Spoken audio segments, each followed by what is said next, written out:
All right, guys. So I'm not going to be on YouTube anymore. What I'm going to do is I'm going to post short little videos that tell you when my videos are uploaded to Rumble, and I'll put a link into it. So if you use YouTube a lot, I still use it a lot, just make sure your notification bell is hit, and you'll get a short minute-long video and a link to what I put up on Rumble.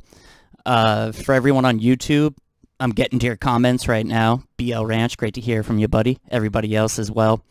Come on over to Rumble. Subscribe. We need help over there. We're starting to grow, but it's going slow. One of your comments was talking about the CPAC stage, and I didn't watch Trump's speech, but look at this. Your comment mentioned the Nazi SS logo, and you had a question about why they use a 5-pointed star and the color scheme that they use. So take a look at that stage, huh? That is literally the symbol. Actually, I think I have one I can zoom in on. That is the symbol of the 7th SS Panzer Division, the Heinzjugend. Unbelievable. And all of these symbols are occultic. So, as we've talked about before, the Nazi hierarchy, right? The Swiss Nazi hierarchy. They were obsessed with Eastern religion, mystery religions. They traveled to Tibet. They traveled all over the world, the Nazis, digging up artifacts and studying different mystery religions. And they were big fans of Helena Blavatsky, who would eventually, help find the Theosophic Society, which is another occult group that still exists today. And look at the 23rd Panzer Division, the Niederland, is also using that symbol right there. Look at the Fasci, the 29th Panzer Division, Italia, the Fasci. And then look at that on the bottom right. We have the helmet of Hermes or Mercury. And of course, the 21st Panzer Division is the double-headed eagle.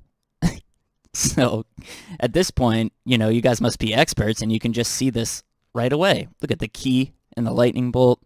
All of these are occult symbols. A joined acacia. Unbelievable, right?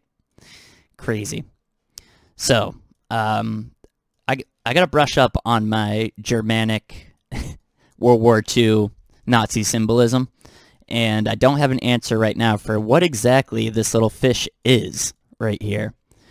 I want to say it's an astrological symbol of some sort, but that's pretty easy to find. You'll find it if you look for it. It looks like a Vesica Pisces, like when you overlap two circles and make a Venn diagram. That's how you get the Jesus fish, right? So for now, we're just going to say this is kind of a Vesica Pisces. I'll look into it. And let's talk about the colors on the stage, of course. Red, white, and blue, right?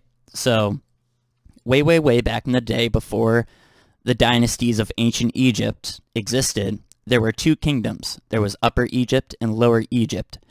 Those kingdoms had separate rulers, and one of them wore a red crown, and one of them wore a white crown. So when Narma came along, I think that's his name, Menes, Narma, he has a couple different names from different languages. He was the first pharaoh, and he combined the crowns. This is what resulted in the Egyptian double crown. Let's look that up real quick. Here it is. So this is where your red and your white comes from, the Egyptian double crown. It's, symbolic of the unification of Egypt. And the blue comes from times of war, when Pharaoh would go out and conquest and conquer and enslave and kill and rape. There was a blue aspect added, and that's where the blue comes from. Let's see if we can just add blue and see what happens.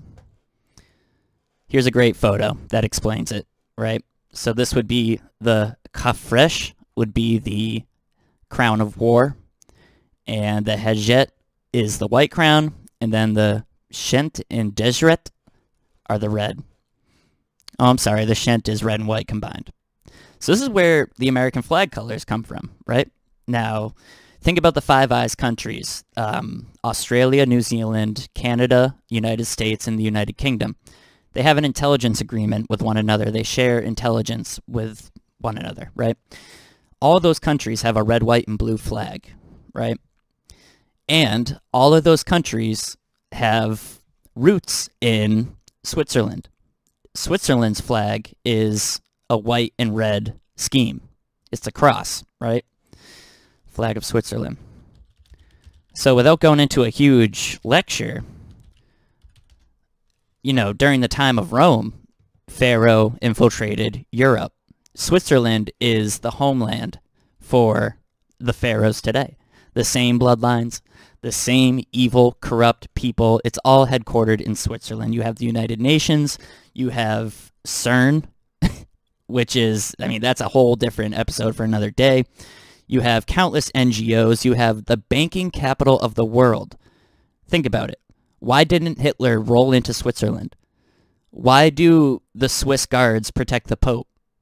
Switzerland is the home of the ruling class, the aristocracy. The same aristocracy that's existed since the crowns were combined in ancient Egypt. So, Switzerland, the home base, the UN, the banking cartel, the pharmaceutical cartel is in Switzerland, Novartis AG. They were directly responsible for some of the patents we've looked at. What this is saying is that Egypt is Switzerland. In fact, Swiss is Schwester die ISIS, German Schwester, sister, sisters of ISIS. You know, give that a duck, duck, go, sisters of ISIS. And of course, the Templars are located in Switzerland and come from Switzerland because they founded Switzerland in 1291.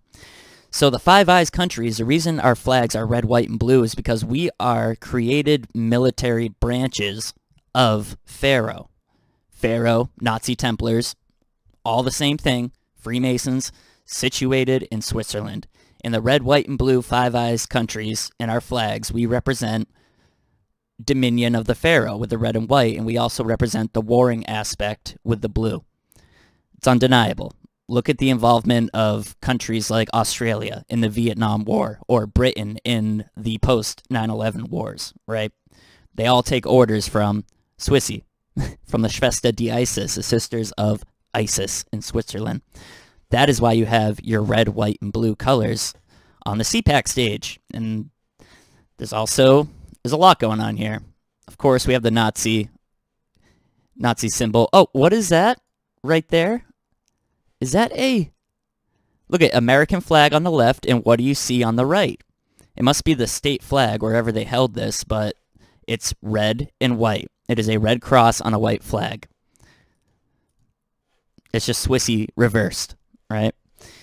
And the broken five-pointed star means something, and it has to do with magic, and I can't remember. It has to do with, you know, conjuring or divination. I'll look into it. But this is the reason that when you look at the street layout of DC, the five-pointed star, the upside-down one that it makes, it's actually not closed, and that's on purpose because the open five-pointed star has some sort of use in magic, like, you know, Solomon's Temple, crazy magic. Yeah, it's something I need to look into.